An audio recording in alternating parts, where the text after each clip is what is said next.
Lovely people, good morning, good day, or good evening, wherever you are, and welcome to today's new episode where we are diving into a topic that might feel uncomfortable, especially for those of you who take pride into themselves on kindness, empathy, and understanding. And it is the moment when being too nice actually harms your business. I want to start to saying this. Kindness is a strength. Empathy as well. Understanding is also a strength. And these are very high qualities that make us human and help build trust and a quality relationship with other people, and of course in business.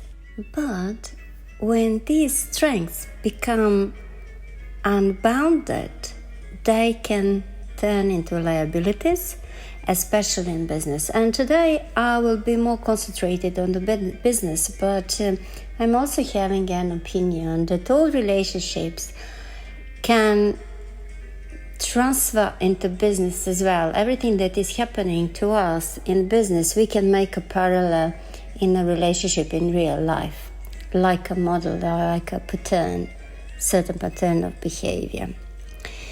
So from a psychological standpoint, being overly accommodating often comes from a deep need to be liked, to avoid conflict, or to maintain harmony at all costs. Because we feel that saying no will disappoint someone, or that setting boundaries will make us seem cold or a little bit selfish. But here is the paradox. The very behavior we think we learn respect often, listen to this, often ends up eroding it. And why is like that? Because people subconsciously take cues from how we treat ourselves. And recently I saw one interesting talk from a person who is like a millionaire, probably a billionaire, I'm not so sure, but millionaire for sure. And he's like in his, I think, early 40s, something like that. And he said, I look about how certain people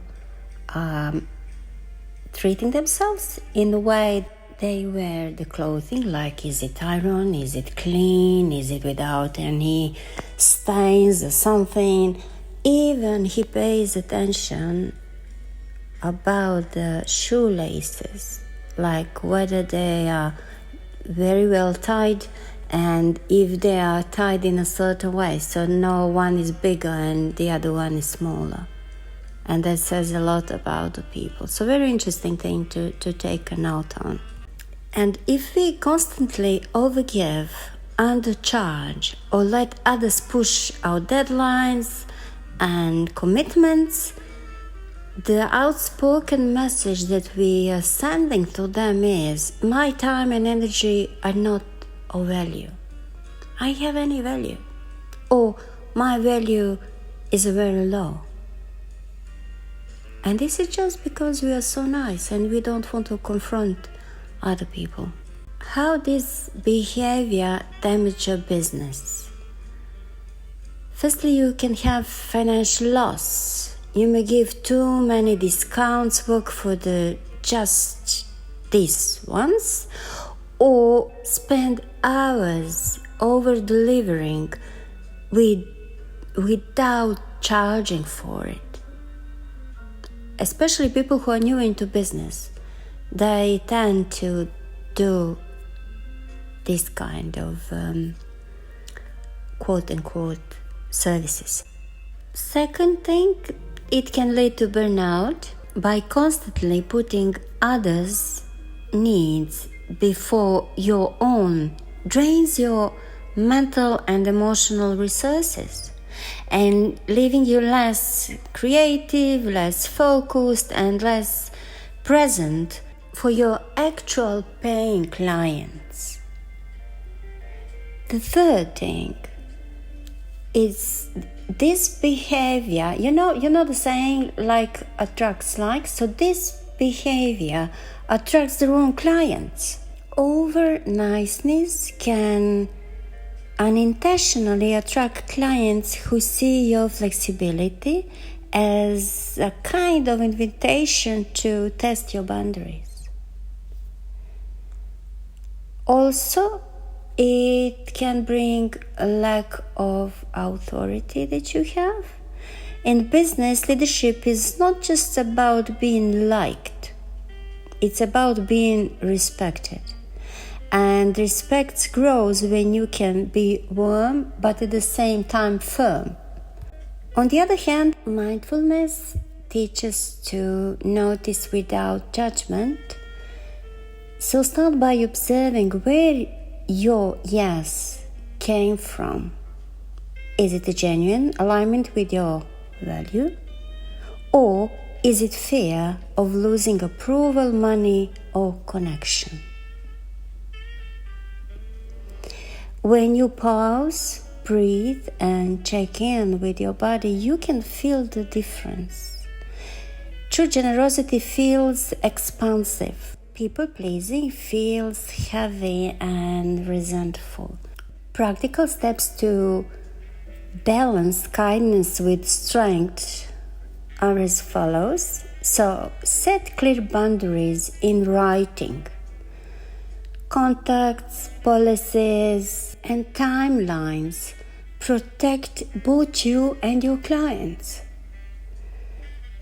Then practice the kind no, saying, I can't do that, but here is what I can offer.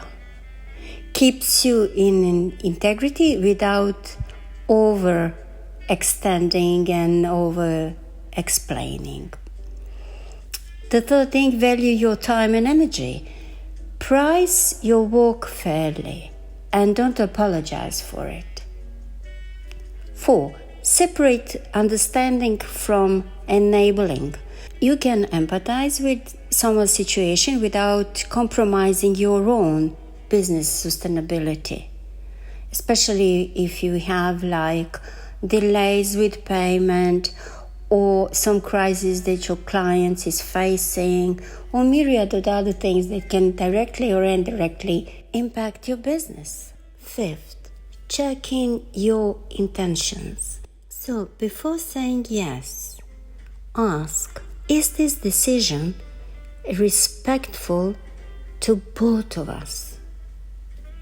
From a personal perspective, I can tell you that boundaries are not walls, they are doors, and especially in business. They allow the right opportunities and people to come in, while keeping the things that deplete you out.